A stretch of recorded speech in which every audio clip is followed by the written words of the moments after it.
আল্লাহ। লোকমান হাকিম তার সন্তানকে কি কি উপদেশ দিচ্ছিল আল্লাহ তাআলা সেই কথাগুলো কোরআনের মধ্যে উঠিয়ে জানিয়ে দিচ্ছে। আমার ভাইয়েরা, আমার বন্ধুগণ, লোকমান হাকিম তার সন্তানকে বলতেছেন, ইয়া বুনাইয়া আকিমিস সালাতা ওয়া'মুর বিল মা'রুফি ওয়া নাহা আনিল মুনকারি ওয়াসবির আলা মা আসাবাক ইন্না যালিকা মিন আযমিল উমুর। আল্লাহু আকবার। ইয়া বুনাইয়া আকিমিস সালাহ, হে আমার কলিজার টুকরা। এই কথাটা কে বলল বলেন তো? লোকমান তার সন্তানকে বলছে, হে আমার কলিজার টুকরা, তুমি নামাজ কায়েম করবে। সুবহানাল্লাহ। দেখেন, আমরা প্রতিটা মা এবং বাবা যদি সন্তানদেরকে এরকম করে বলি, অবশ্যই সন্তান, আমাদের ছেলে মেয়ে যারা আছে তারা অবশ্যই নামাজি হয়ে যাবে। ঠিক কিনা বলেন? এখন নামাজি হবে কি? আমি তো নামাজ পড়ি। মা আর বাবা যদি নামাজ না পড়ে, সন্তান তো নামাজ পড়বে না।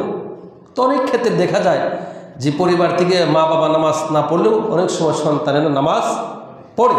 এটা আল্লাহ তাআলার একটি খাস রহমত। সুবহানাল্লাহ। তো লোকমান বলছে, হে আমার কলিজার টুকরা, এক নাম্বার, হে আমার কলিজার টুকরা, তুমি নামাজ কায়েম করবে আর সৎ কাজে আদেশ দিবে, অসৎ কাজে বাধা দিবে। সুবহানাল্লাহ। সৎ কাজের আদেশ, অসৎ কাজের নিষেধ করবে। সমাজে কি তা আছে? সমাজে তা নেই। এই আমরা যতটুকু বলি, সমাজে যদি প্রত্যেকটা সমাজে যদি আদেশ এবং নিষেধ এই কথাটা বলতো, বলে যে তা না, বলে অল্প অল্প অল্প বলে, যতটুকু বলার প্রয়োজন এতটুকু কিন্তু বলা হয় না। সৎ কাজের আদেশ আর অসৎ কাজের নিষেধ। তাহলে প্রতিটা বাবা যদি তার সন্তানকে এই নসিহত করে, হে আমার কলিজার টুকরা, নয়নের পুতুলি, তুমি নামাজ কায়েম করবে, সৎ কাজে আদেশ দিবে, অসৎ কাজে বাধা দিবে। বলেন তো, সৎ কাজের আদেশ নিষেধ এইগুলো যদি নসিহত করে, সমাজে কোনো অসৎ কাজ খুঁজে পাওয়া যাবে না। ঠিক কিনা বলেন? এরপর আবার কি বলে যে, হে আমার কলিজার টুকরা, সৎ কাজে আদেশ আর অসৎ কাজের নিষেধ যখন তুমি দিবে, তখন বিপদ আসতে পারে, মুসিবতে আসবে। বিপদ আর মুসিবত যখন আসবে, তুমি আল্লাহ তাআলার উপর সবর করবি। সুবহানাল্লাহ। ইন্না যালিকা মিন আযমিল উমুর। নিশ্চয় এটা হলো একটা সাহসিকতার কাজ। সুবহানাল্লাহ। এই যে সৎ কাজের আদেশ, বলিষ্ঠ কণ্ঠে কথা বলা, সৎ কাজের আদেশ আর অসৎ কাজের নিষেধ, এই বলিষ্ঠ কণ্ঠে কথা বলা, এটা একটা সাহসের দরকার। সাহসের দরকার কিনা? সাহসের দরকার। এই জন্য যদি কারো ভিতরে দুর্বলতা থাকে, সাহস না থাকে, বলিষ্ঠ কণ্ঠে সমাজে কথা বলতে পারবে না। আর যার ভিতরে সাহস আছে, অবশ্যই সে বলিষ্ঠ কণ্ঠে কথা বলবে। সুবহানাল্লাহ।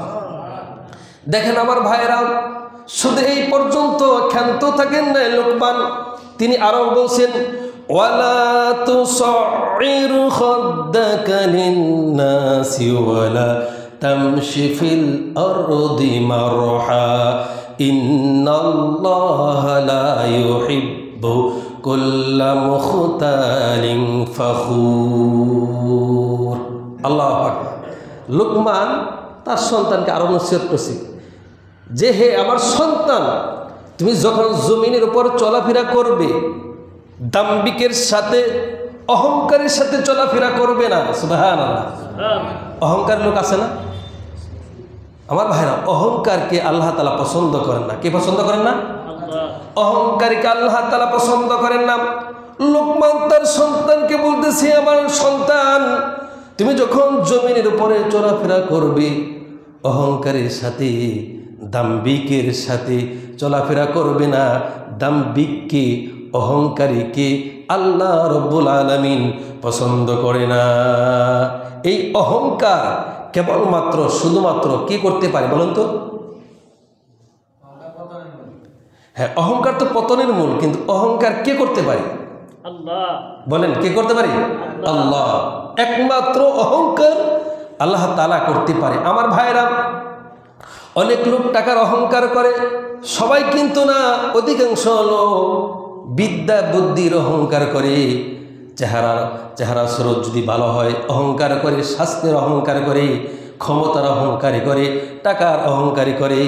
কিন্তু এই অহংকার রব্বুল আলামিন বলছে, অহংকার করে আমার পাহাড়ের উচ্চতাও ছাড়াইতে পারবা না।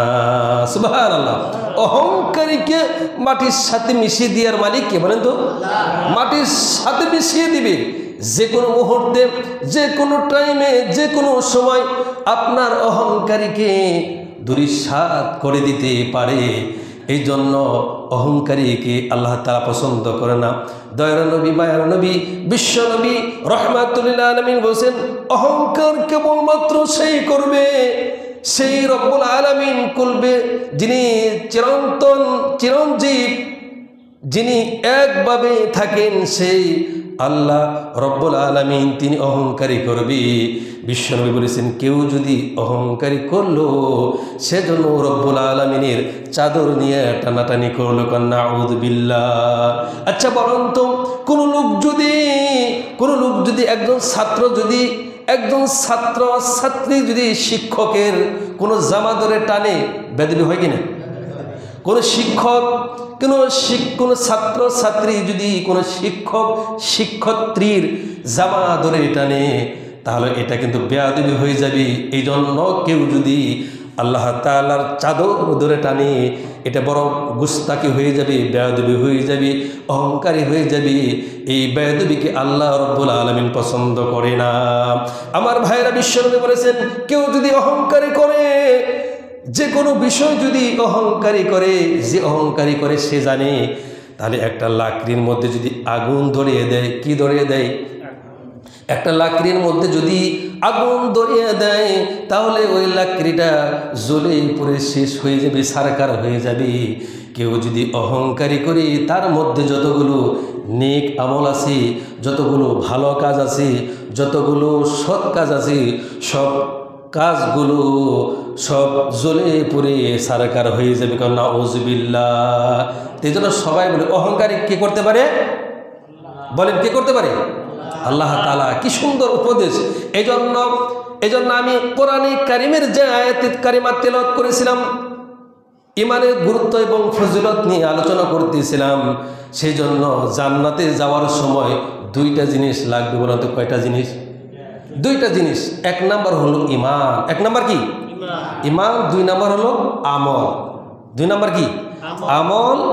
আমল যদি কমও থাকে সমস্যা নেই, আমল যদি কমও থাকে সমস্যা নেই, কিন্তু ইমান পরিপূর্ণভাবে নিখুঁত একটা ইমান আপনার যেভাবে আল্লাহ তাআলা চান ওইভাবে যদি ইমান আপনার থাকে, যদি আমল কমও থাকে, আপনি জান্নাতে যাইতে পারবেন। সুবহানাল্লাহ। ইমান।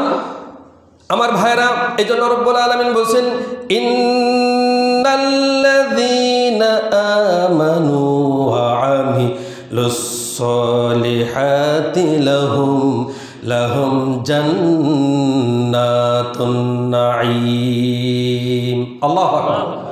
আচ্ছা, আমি আপনাদেরকে আরেকটা কথা বলি। এই যে আমি বিষয়বৃত্তির উপরে আলোচনা করি, কয়েক জুমা যায়, আপনাদের তো কোনো অসুবিধা হয় না? রাগ করেন না তো?